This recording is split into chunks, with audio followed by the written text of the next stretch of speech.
facing in terms of implementing this legislation. So without further ado, I would like to hand over to Dr. Glady to just enlighten us. Mr. Sizwe Snail Kamtuze is also online. He is busy connecting. If you are able to just come on, Prof, please do so. But I'll hand over now to Dr. Glady, looking at the time so that she can start talking. But as I said, it is a conversation. There's the chat box open. Please throw your questions in there. And so that when the Q&A session starts, we are able to address some of your questions. Thank you. Sivo, I hand over to you. Okay. Good morning, everyone. Thanks, Anastasia. I hope you all see me. I'm also having my cup of tea. I wish I could have joined you, but it's good that we are still connecting nonetheless. Morning to all participants. Thanks for waking up this early in the morning to join us. Hope you have your copies next to you as well. Just a point of correction, Anastasia, I'm not a professor. But in any event, so let's do this because this is a talk. I think when someone talks, there has to be a background or a point of reference. So just briefly, let me just tell participants about myself and my engagement with this particular topic. As Anastasia has already said, my name is Sivo Tladi. I'm a lecturer, a senior lecturer at the University of South Africa. Now in the jurisprudence department. So I've been engaging with this topic now for almost 2 decades. Yeah. And it started as being curious. As an academic, you have to, some of the things that you have to do, or the most important thing that you have to do is to publish, do research and publish. And as I was going through reading, just across disciplines and stuff, and then I came across, unsolicited communications, really, which is what we call the colloquial word will be spam, which is SPAM. Then I was interested in that. Like, okay, so I see that I'm getting these messages, but I just didn't know what recourse was there. So just briefly, before we get to the POPIA provisions or the regulations that are out there, you must understand as a user or as an individual or as a data subject that this issue in South Africa has been regulated since 2002 in the Electronic Communications and Transactions Act of 24 of 2002. So the provisions there you'll find in section section 45, which basically regulates, doesn't make it illegal per se, just says that whoever is wants to have a relationship with you or market stuff to you, then they have to ask for your permission. If not, then they must send you an opt-out link. And then it also goes on, if you fail to do that, then obviously what you call the burden is then on the recipient to prove that they had complied with those requirements. We see that section being tested in the Kettler case of 2014. And also we see the industry playing a role behind the scenes in the internet service providers of South Africa, who were the ones who brought Kettler to book because he was put on the wall of shame. Then moving on, we have the Consumer Protection Act of 2008, the provisions there that deals with direct marketing, and the right, because all that the Consumer Protection Act, the CPA, gives rise to consumer rights, which were called upon for a long time. So section 13, which deals with the right to privacy, also addresses those issues. How you need to be, how the service provider or the person who wishes to be in contact with you for marketing purposes need to behave. Fast forward to 2013, we've got the Protection of Personal Information Act of 2013, Act 4 of 2013, which also in section 6970 also speaks to the issue of unsolicited communication. And without getting into what it really says, it just says a responsible person must just approach you at least once, to solicit. And then if you're saying, no, I can't do that, then it's fine. Again, let us note that this is not uniquely South African problem. has been there before. We see the ITU research done by the ITU surveys that they have done, the OECD, they also speak to this. But what they have seen while they were surveying all countries which had either anti-spam provisions in their existing legislation, like South Africa, our anti-spam provisions are in section 69 of the POPIA, and also they were also found in the ECT Act and the CPA, which others called them fragmented, because you have all these provisions, dealing with the same issues in 3 different areas. But we all know that POPIA in July, there was a proclamation that came out that gave rise to the commencement of the provisions. Those provisions, including section 69, which then means that section 45, section 50, section 51, and I think definitions in the ACTA will now be repealed by POPIA. And now that leaves POPIA and the Consumer Protection Act, which will then run concurrently. And we all know that the CPA states in section 2 that where the 2 apply, then the one that gives more coverage or more protection will prevail. So yeah, that's the story behind unsolicited communication. Just know that it's unwanted. You are receiving messages, marketing goods and services to you. You don't know these people, but they're still marketing to you. They send you either SMSs, you get emails, all sorts of things. And these things are covered in POPIA. Look at the definition of direct marketing. It will state that people are approaching you for you to do business. So POPIA also regulates it. It also states that there must be, before you can be marketed, it's that approach that I talked about. And also you must give consent to that. But what I found it really for me annoying is people who call me, the telemarketers. Like the other one called me the other day and said, oh, I'm from Vodacom and stuff. And I thought, okay, they're my service providers, then I'll listen. And only to find out that they're selling funeral policies. I was like, but I'm not interested. And this person is forceful saying, but why? I mean, it's not whether I want it or not. It's none of their business. The thing is that once they have approached, if I'm saying that I don't want to continue with them, then they have to respect that. One other thing that I would like to bring forth regarding the issue of unsolicited communications is that nowadays we see also with your social marketing practices, we see you are being profiled. We wonder where they get our information from. Sometimes you might have signed up for a newsletter, then the third parties related to that person are sending you the mail, and then it's all sorts of things, and then you are busy on the web. There are cookies, they're busy profiling you, looking at your behavior, what you are doing on a particular site, how long you spend there, what are you buying. Then the next thing, if you're on Facebook or other social media platforms, then you see the same, you are being targeted, the same adverts are there out. So I'll just stop here, and hopefully we'll pick up the engagement when the participants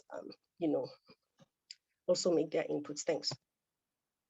Okay, thanks, Dr. Tladi. We already have one question that says, from Tutorials Campus, is asking section 45, 50, 51 of the ECTA will be repealed by POPIA.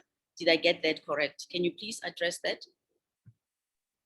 Yes, they did. If you look at the provisions in POPIA section in their laws, the list of laws that will be amended, it will, among others, be section 45, which deals specifically with the issue of unsolicited communications, or commercial communications, and section 50 and 51, which gave rise to the data protection conditions of processing of information.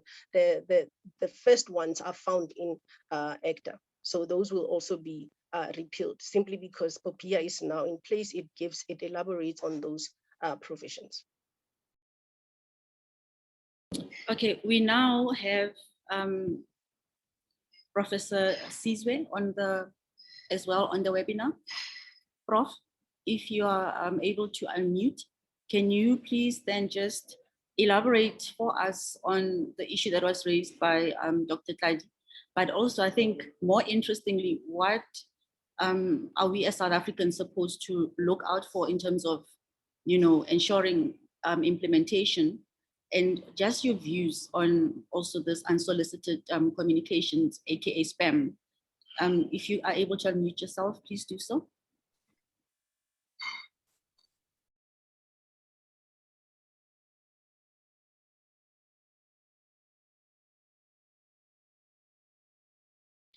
Okay, Sibu, we're also waiting for Prof to actually, join us. Can you just tell us a little bit? I mean, I know what it is, but can you tell us a little bit about cookies and like the different types of cookies? And, as users of online communications and the internet, what can those cookies actually impact in our personal lives, but also in how we actually browse? Oh, there's Prof. Hi, Prof. Morning there, how are you? Oh, well, and yourself? Yeah, man, we had some drama here with the connection, but I'm here. Yes, I'm actually just thinking that for somebody who's a specialist in the space and on the day that you have a webinar, you're actually having technical problems. I don't know. Yeah. But welcome.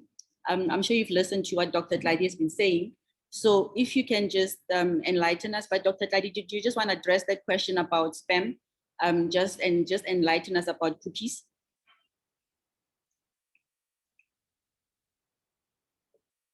Sebo? Alrighty then. I was just trying to go through my little notes, but really, what cookies are?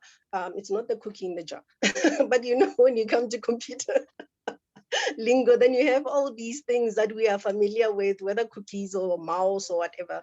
So really, what cookies are? It's just a text. It's those technical things that are tracking your behavior. So when you get into a particular website, then it will ask you, are you going to accept the cookies? You can accept cookies. In fact, they don't ask you. It's like accept. And then if you don't accept, then you can't access the information. So really what cookies are there for is to regulate the amount of traffic, not only that is getting in, but also to have to also track your behavior, as I've already noted earlier, to see exactly what you are doing, what you are interested in, so that later on, they can also market whatever services or products that they have. So what we see in the ACTA, the lamentation there was that it doesn't really, the ACTA doesn't really cover that. But if you look at the cybercrimes provisions in the ACTA, they will also sort of highlight or sort of point out that, there is that use. So you have different kinds of cookies, persistent cookies, and now I've looked at another website, I just forgot, they had all this list of cookies that are out there. But really what they are meant to do, they are profiling you, they are also gathering your information regarding your behavior, your likes, your dislikes, so that later on what they can do, they can also market. So in POPIA, then you look at this section 70, the automated decision making, which also speaks to profiling, but also does not get into that into detail. And others are also saying that we need to relook that and to also include that. One of the I've contributed a chapter to a book. I hope this year it comes out. I go into detail regarding those issues and what the other jurisdictions have done in light of what is happening now with the GDPR and the much anticipated e-privacy directive that they're waiting for. Thanks. Okay, thank you so much, Dr. Tladi. Prof, can you just then lead us into your topic, but also picking up on some of the issues that Doctor has raised. And then just for your information, we also have invited Suvi Julin from Finland. She is also in attendance. So she's based in the EU, but also does work in the US. So, at some point, I'd love the three of you to have a conversation about their trials and tribulations when the GDPR was being implemented. But at this point, Prof, I'm handing over to you. Thank you. I guess I'm wearing two hats today. I'm an attorney myself by profession, and I'm representing the regulator. I think the message that I want to share with your clients and not your viewers is the fact that, last week was the 70-day countdown, right? So on the 1st of July, POPIA is going to be fully active. In other words, the grace period that started last year on the 1st of July, that is now ending on the 30th of June. So as of the 1st of July, we expect all responsible parties or data controllers, as they call them in the EU, since we have people tuning in from Europe as well, right? All responsible parties will have to comply with the POPIA. And I think what is most important is the 8 conditions. Dr. Tladi mentioned the one condition, the one of openness with reference to the cookies, but obviously there's 8 principles. So, you know, wherever I give a talk, I always talk about the 8 principles, you know. Number 1, accountability. Number 2, you know, I call the second one lawful processing, although it has consent in it, it has minimality in it, but in essence, it deals with lawful processing. Then number 3, purpose specific. In other words, if I collect your personal information for the Machobane webinar, I don't want to be getting an invite from snail attorneys inviting me to their webinar because I had specifically given Machobane attorneys my information for this webinar. That then also flows into condition 4, which talks about further processing.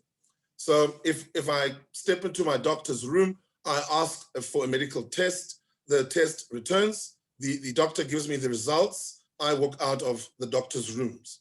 Unbeknown to me, my doctor is participating in a foreign research program. And he then forwards my results, including my personal information on. That would be contrary to the principle on further processing. Then obviously we have information quality. So he or she who collects information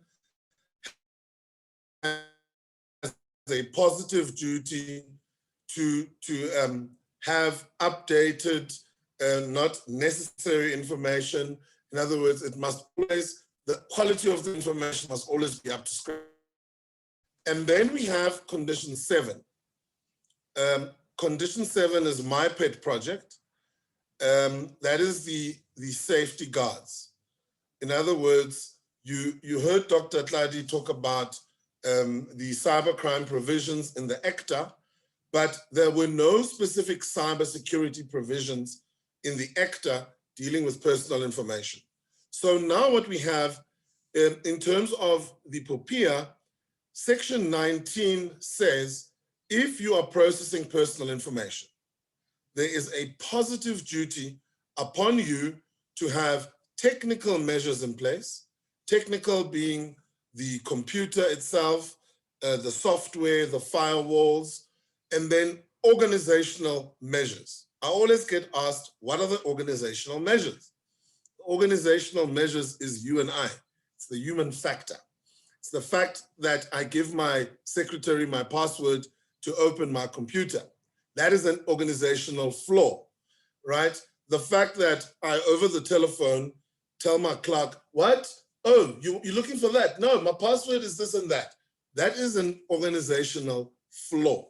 You know, we need to put in systems in place to avoid such occurrences, because such occurrences may result in either someone intentionally breaching your system or negligently, you know, one of your employees or one of your people in your organization giving out information that they're not supposed to.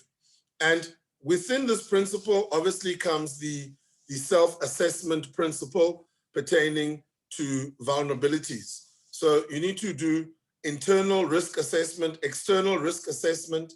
I mean, all of these things, they are in Section 19.2. I'm sure you will be advising your clients accordingly. Then we also have something new in condition 7, and that is the breach reporting principle. If some of you are members of PPS, members of Liberty, or somehow have done business with Experian, you would have noticed that you have been notified by the responsible party that they had suffered a breach. Now that is a thing in Section 22 of the POPIA. It's not a like have, it's a must have. If you suffer a breach, you must self-report to the data subject so that the data subject can be vigilant, so that the data subject can know that my data has been compromised. And then you also self-report to the information regulator. The regulator may then insist that you either make announcements in the media, on your website. They may even call in an independent forensic investigator, like we did with the Experian issue. The report has been finalized, but it has not been made public yet. So in those instances, the regulator has additional powers. If there is any form of negligence that can be shown on part of the responsible party, then in terms of the complaints procedure, what was a breach can result in a complaint and expose the company to a fine. And then last but not least, data subject participation. My right to delete my information, my right to correct my information, and my right to have control over data. So that's my 8 principles for you this morning. Over back to you, Anastasia. Thank you so much, Sizwe. I mean, that is really a mouthful, but that is why, you know, as attorneys, it's important to unpack these concepts in such a manner that they become practical and are applicable to, you know, applicable by our clients within their own spaces. Because the consequences that come from non-compliance, I mean, from the 1st of July, you know, will be very grave and will have a direct impact on companies' turnover, but also reputational damage. I would like to also at this point invite Suvi, who is online. She has a question that she wants to direct to the two of you. Suvi, can you please ask your question? Hello, good morning from Finland, and thank you for being able to join this morning. This is definitely very interesting. I'm getting a little bit backwards to the cookie issue. A couple of years ago in European Union, the European Union Court of Justice gave a decision, a ruling regarding cookies. You may be familiar with it, and more or less as a kind of consequence of the decision and how it has been interpreted, it's been now directed that we need to separate the necessary cookies and the unnecessary cookies when seeking consent on the websites to usage of cookies. Is there any kind of similar present in the, well, either in legislation or in legal practice in South Africa?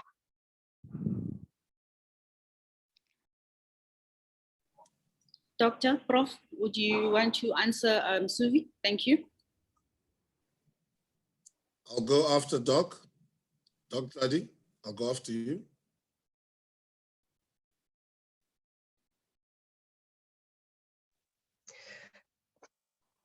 Yeah, as earlier noted, that in the ACTA we had those provisions that spoke to the cookies, but now with the we're waiting that cyber crimes bill that is still scheduled to be implemented. We still haven't covered those kind of issues in our jurisdiction. I'm trying to go through my little notes here on cookies of what I had earlier on, and I'll also regarding what was said even in 2004 regarding the use of cookies in South Africa. Let me just go through. Cesar, can you just step in quickly, then I'll come back. Yes, I think what is important to mention about our POPIA is that our POPIA is unfortunately 10 years behind. The POPIA, I think at the time, was really shaped around the EU directives on privacy. You know, the GDPR at the time was an idea being drafted still. And unfortunately for us in 2013, that is when we put our law into place. So, you know, this is one of the issues I think that we're grappling with as the regulator, to say that we're in 2021, we are selling data protection legislation, but our legislation is literally 10 years behind. If one is to look at what is happening in Europe, you know, the data protection has moved on. I mean, I don't want to sell any particular international model law instrument, but I think if one looks at Convention 108 plus, you know, for African states and developing countries, I think it is the cheapest baseline to protect data protection and have minimum principles in place. Hence, the question regarding cookies, we are still dealing with cookies in a very, very primitive way, if that's the way I can put it.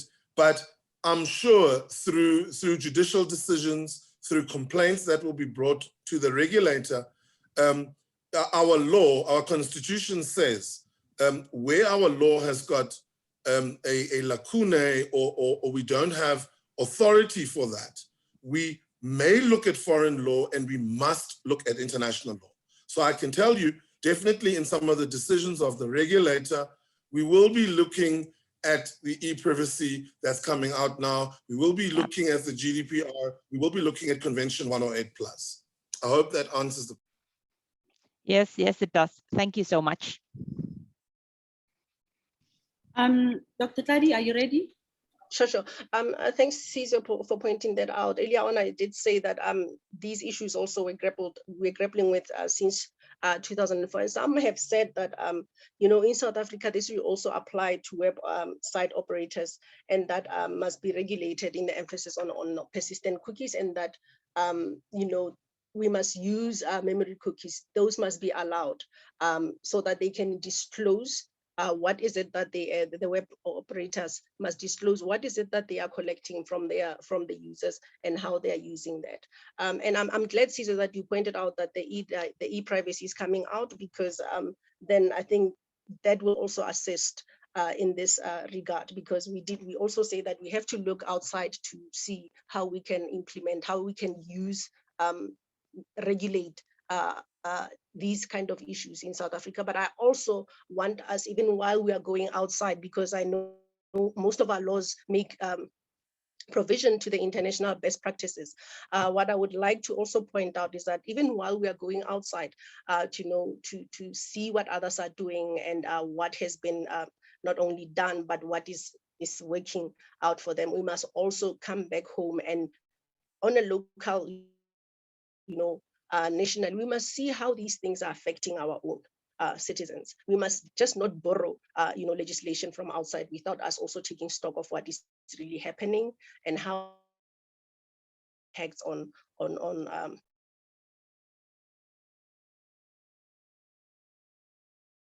Thank you so much, Doctor.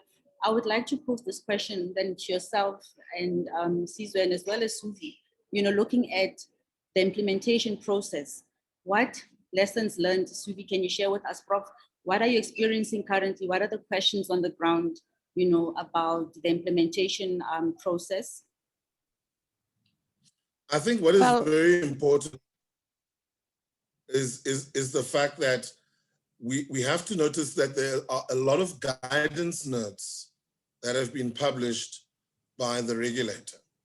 For instance, the last year we had COVID. There's a COVID guidance note. There's also a guidance note now on information officers.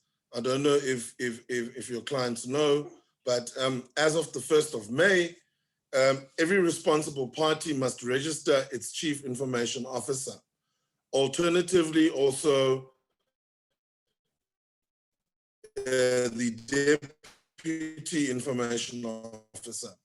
So those are some of the developments in the news the last month or so.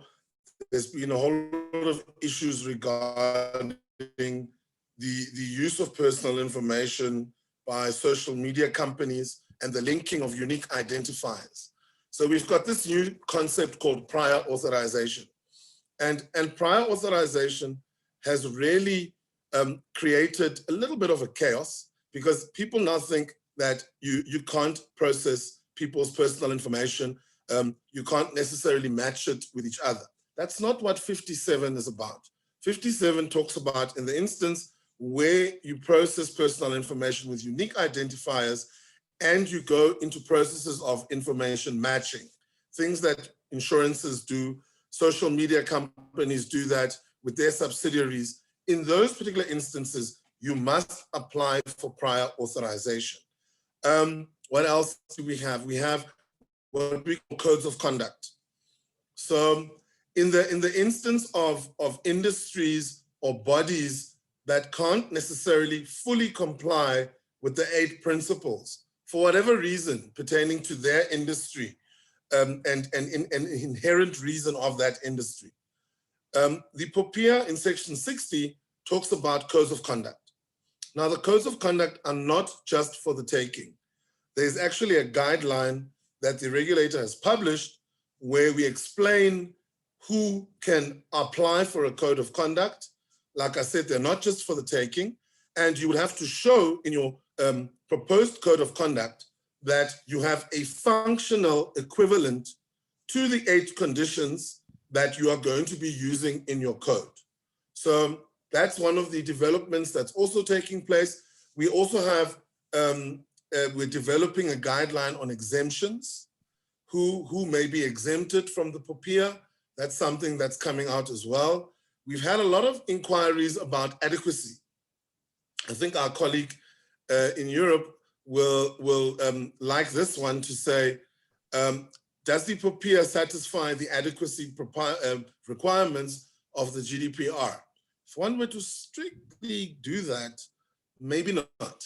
But if one were to look at the core principles and compare that, I think any European business person can be relatively comfortable doing business with a South African company, because the POPIA, although minimalist in its approach and not as sophisticated as the GDPR, it does afford protection for the data subject. Well, thank you, Prof. You know, like, it's so enlightening. I just wish we had more time to discuss these things, because I'm just throwing the questions out there to just try and cover as much aspects of it. Suvi, over to you, and then Dr. Tladi. Yeah, thank you. I'm just going to summarize very shortly. I completely agree that I believe European companies, after full implementation of POPIA, will feel relatively comfortable with South African to work with South African organizations, because like Professor pointed out, it's definitely where GDPR might be, for example, a little bit more detailed. Like I thought last time, the GDPR tends to go to very much deep down into detail. POPIA does have the more or less the very same basic principles to follow. And from the implementation point of view, I believe with the organizations, the most important thing is first to understand the principles and understand how the principles can be actually implemented within the organization, and then follow the guidelines from the authorities, from the data protection authorities. And remember that data protection and privacy is not a static matter. It changes and evolves over time. There will be new guidelines. There will be legal decisions, rulings by the court, rulings by the authorities that you need to follow. So prepare yourself to, within your company, to have processes in place instead of simply having, you do need to have certain documentation and so on, but you also need to have processes in place and keep developing your practices.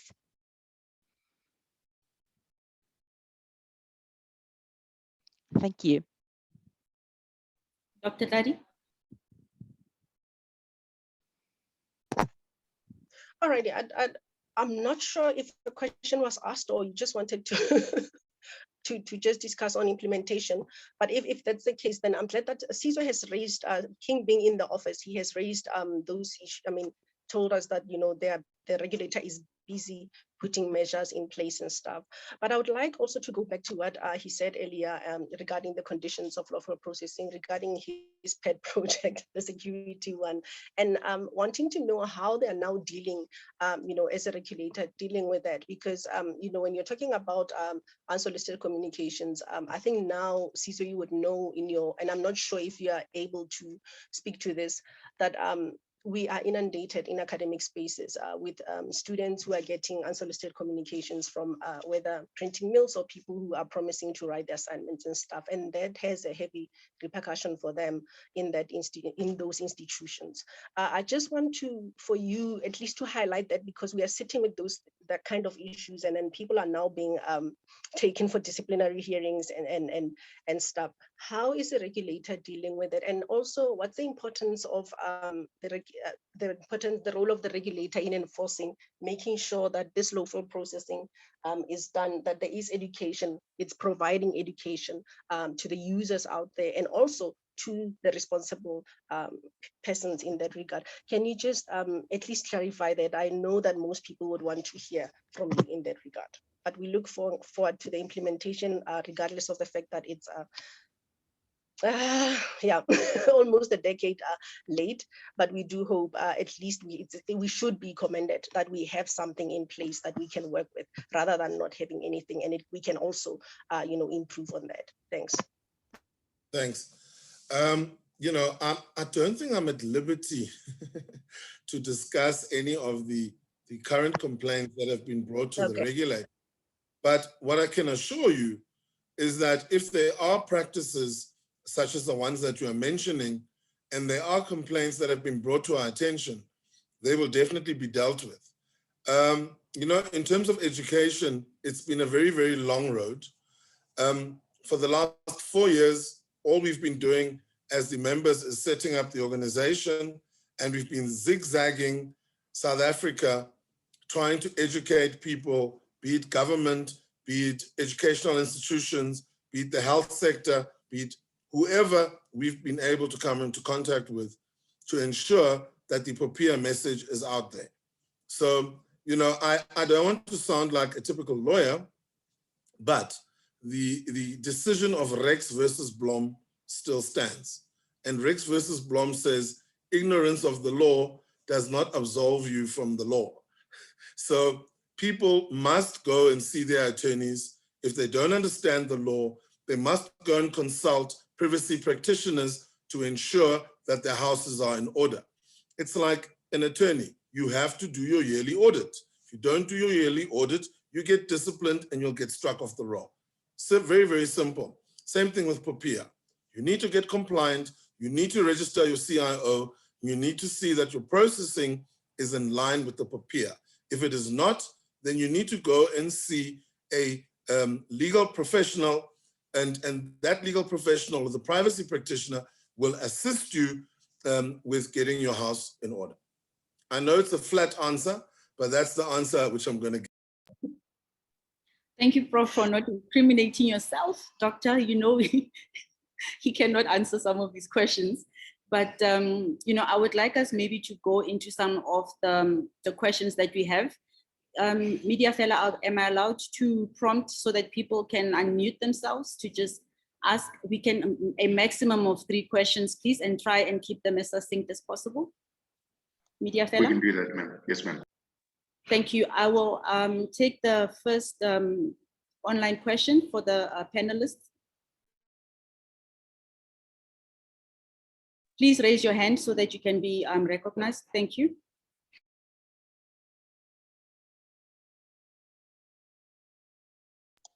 I think any individual that has a question may unmute themselves and come on.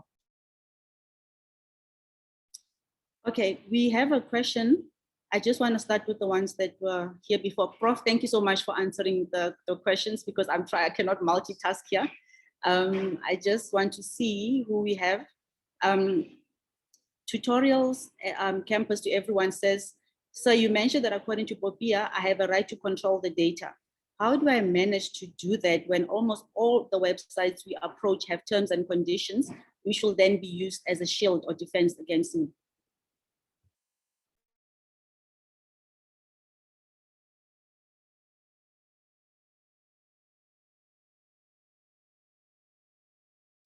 Dr. Tladi, can you take that one?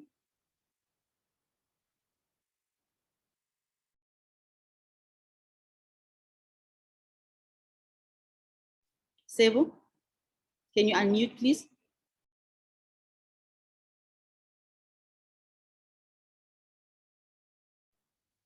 Prof, I think Dr. Tladi is not able to unmute. Can you please take that one for me? Thanks. Just repeat that question for me. I was busy answering Dale here on the chat. Yeah. I'm busy thanking you for answering these questions because I'm unable to answer and focus on this. Yes, that's why I'm answering them for you. You're a So trooper. what is the question there?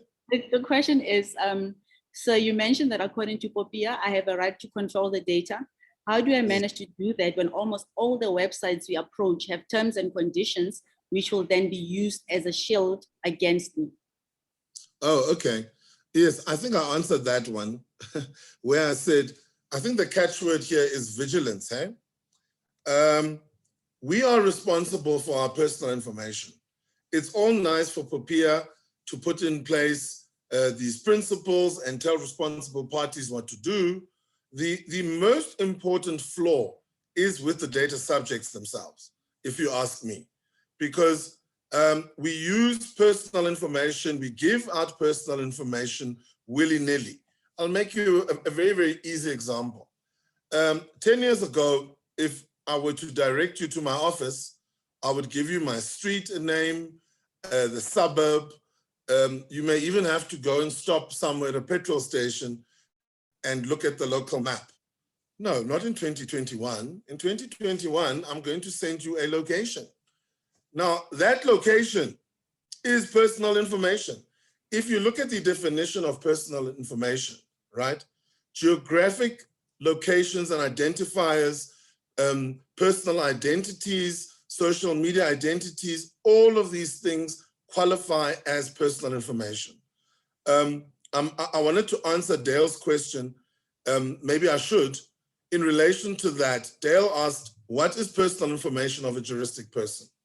And because Dale is an attorney, I'm going to send him back to section 1 of the POPIA, okay, which talks about personal information. Personal information is information that makes the natural person identifiable, or in the instance of a juristic person, as Dale is asking, it would be information that would make the juristic person identifiable, right? And what I also like to say is, if you look at the definition of personal information, it says it includes but not limited to. It includes but not limited to. It reminds me of Professor Kuschke from Tux. She would tell us there is no numerus clausus. So there is no closed number. Yes, I'm sure you remember Prof. Kuschke. We all remember her. She would say there is no numerus clausus. And I was like, oh, this lady with this Latin. But now I'm using this Latin myself now, to say there is no closed number as to what exactly personal information is. So Dale, I've just given you a lawyer's answer. Section 1 is your guideline. And because there's no numerus clausus, you will have to check whether this information makes the juristic person identifiable or not. That's, I think, the test. Thanks, Dale, and thanks for joining us. Prof, for me, I think it's more an issue of we will have to see how case law basically unpacks some of these questions that we have on the chat, because with that, we will be able to see how these specific sections and provisions can be implemented, but also how these will be impacted, by precedents. And I'm sure we will be having some of those cases coming up, very soon. At this point, I'd like to recognize Nena. Nena, please ask your question. Thanks. Hello, everyone. Good morning. My name is Dr. Nena Ifeanyi-Jifo. I'm a senior lecturer of law and technology at Swansea University, but then I'm the vice chair of the African Union Cybersecurity Experts Group. Thank you so much for this enlightening discussion. I've learned so much, and thanks to Dr. Sebot Ladi for inviting me. There have been discussions about the GDPR going on here, and I just wanted Prof or anyone else to share their thinking, their thoughts on the Malabo Convention, the African Union Convention on Cybersecurity and Personal Data Protection. That convention has not received adequate ratification for it to enter into force, including from South Africa. And hearing us talk so much about GDPR when we have a convention in itself that is yet to enter into force, I'm just wondering what our thoughts are and how, looking forward to African countries being unified just in the way the GDPR is in the EU, having our own regional legislation that gives us a sense of direction in terms of how we can promote and protect data protection in Africa. I'm just a bit particular about this because we're trying to push for the ratification of the Malabo Convention, and I thought to just bring it up here. Thank you. Yeah, maybe I can answer that one. Then Dr. Tladi can add to this. It's quite interesting that you're mentioning the Malabo Convention, because one of my very, very good friends and colleagues, Dr. Shoki, was actually one of the drafters of what they initially called a credible framework for African cybersecurity and e-commerce and data protection. That was the initial name of the Malabo Convention 10 years ago. And I think the problem that we have with the Malabo Convention is the same problem that the POPIA has. I think Africa did too little, too late. The other day, I was at a symposium of the AU and NEPAD, and there's already a movement about Malabo 2.0. Obviously, Malabo is a place, we don't know where the next African convention will be agreed up to, but when we speak of Malabo 2.0, from an academic stand of view, we are saying Malabo is 10 years old. If you look at the e-commerce principles, they are in line with the UNICITRAL model law on e-commerce and e-signatures. I mean, that's from 1996. If you look at the cybercrime provisions, it is literally the Budapest Convention as it was in its infancy without the other protocols attached to it. And if you look at the data protection provisions in Malabo, they are also extremely thin. It talks about the fact that data subjects will have a right to data protection, there must be an independent authority, and so forth. So I think for countries like South Africa, Mauritius, for instance, we know Mauritius is the leader in Africa in data protection, whether we like it or not, that small island is the leader in Africa. Countries like Nigeria, Ghana, especially the ECOWAS region, there's a lot of traction that has taken place regarding the Malabo Convention. I must really applaud our West African brothers and sisters for doing splendid work on that side. When we look at the East African side, we also have what they call the EAC1 and the EAC2, the East African Convention, and those are also 10 years old. So I think the issue with the Malabo Convention is not that it's not useful, it's not that it's not important. I think we have now reached a point where Malabo needs to be revisited to give effect to the current international trends, to the current international problems. I mean, the regulator was asked by a government the other day whether we should ratify Malabo. Without sounding, somehow, South Africa's laws are beyond the Malabo Convention. So I don't think it is for countries like South Africa to go out of their way and ratify it. But I agree with you. A Pan-African data protection norm, a Pan-African data protection model law is something that we need.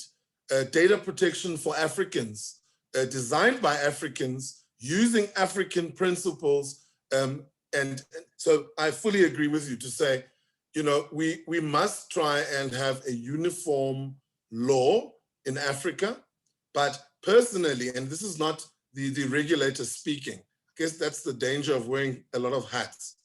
Personally, I don't think Malabo is relevant anymore. I think Malabo was relevant 5-10 years ago. We now need to take Malabo and we need to create Malabo 2.0, as we call it. Prof, just a thought from me, because now you've mentioned obviously that on our continent, countries have certainly moved. I mean, Nigeria's got their own in NDPR, yeah. And also recently in Zambia, they have also, the president has also promulgated some privacy laws as well as cybersecurity laws. So there is a lot of movement and awareness, but I love what you're saying about, just revisiting and what Prof. Ifeanyi Ejiofor was saying, that we need to look at a model, that will cover the continent and not just maybe in piecemeal form. So I also look forward to the day when we can have our own version, of our own data protection laws, which also is specific to us, because there's also a lot of cultural issues that need to be taken into account. And also these needs to be balanced with legislative requirements. Unfortunately, we are running out of time. We have 2 minutes literally. I will ask Prof to just say a few closing comments and then followed by Dr. Thank you. I just wanted to thank Mashobana Attorneys for inviting the information regulator to this important breakfast. I was supposed to have the breakfast there with you. Fortunately, it was very, very early, but it is very encouraging to see that the private sector is really going out there to inform their clients, to inform everyone about compliance. And it is great to see, I don't want to politic, but it is great to see that also our Black law firms are actually within the space. For the last 10 years, I've been struggling as a lone cyber lawyer, and it is great now to be surrounded with so many cyber lawyers. I see Advocate Chikalange is there, Dr. Tladi, yourself, Anastasia. So I think we're going in the right way. Thank you. Dr. Tladi? Thanks, Anastasia, for the invite, and perhaps maybe to tag along to add on to what Asizo had said earlier on regarding what Dr. Ifeanyi has said. We just need to think and psych ourselves up to think locally and act globally.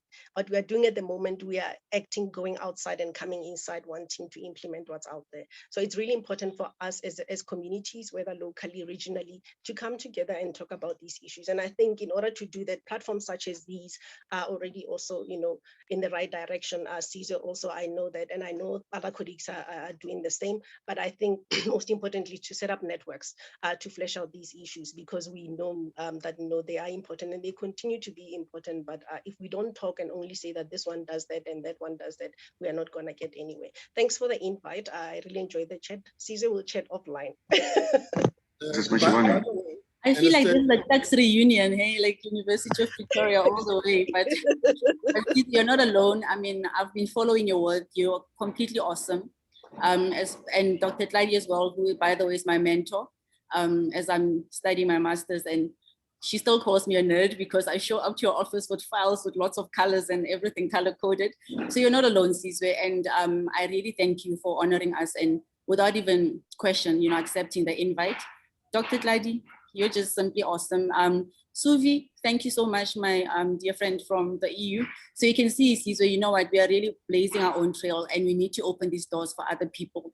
No more specialist areas, being only left, for the few that can actually have access to it. Because I mean, we also did have access by way of where we studied, but we need to also reach out to those people who are not able to get access to this. So mentorship and just creating, future people. So I mean, like we are already, there in terms of age and experience in the legal practice, but there are junior attorneys, that need to be brought into these spaces, and you need to just mentor them and download everything to them, because we don't have to hog everything.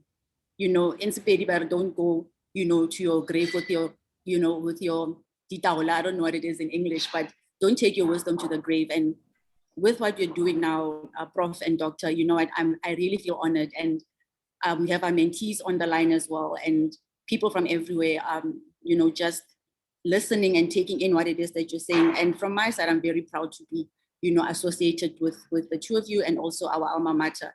But yeah, thank you so much. And yeah. Sorry for interrupting. I just want to find out if my company wanted to get training from you in the area of data privacy, POPIA governance. How do I get a hold of that information? Oh, okay. Thanks for asking that question. I'm sorry if we didn't answer it, if it was on the chat. We will be, we are hosting training sessions. They are on our website, where we will be having Dr. Tladi and also Suvi as part of the trainers, as well as Mr. Lungile Mabete, because we really believe in opening up these spaces. You know, and our training is very practical. It is not just, you know, looking only at one area of the law, but unpacking everything, you know, at the same time. So we do have thought leaders that will be, you know, doing this training so that we can differentiate ourselves, but more so add value to for our trainees. Thanks for asking the question. Without further ado, I would like to close the session. Thank you so much for everyone. It's been an early morning. Prof, I'll see you later for breakfast. Dr. Tladi, please, God bless you, and everybody that was online, God bless you and keep safe. 2 weeks, Thursday, see you. Thank Bye. you all. Thank you so much. Thank you. Thank you for having us. Sector and need to understand more about the. Are you a current or aspiring director? Are you in the public sector and need to understand more about the Public Finance Management Act or Municipal Finance Management Act? Do you know your legislative compliance requirements? Do you want to craft perfectly written minutes? Mashobane Advisory Services, via its training company, Mashobane Training and Mentorship Academy, offers training in the areas of director induction, minute taking, governance, risk management, compliance, data protection and privacy over and above the Protection of Personal Information Act, as well as diversity and transformation. The training is provided by experts in the field and takes a practical approach which adds value to the participants. Contact us for tailor-made training services.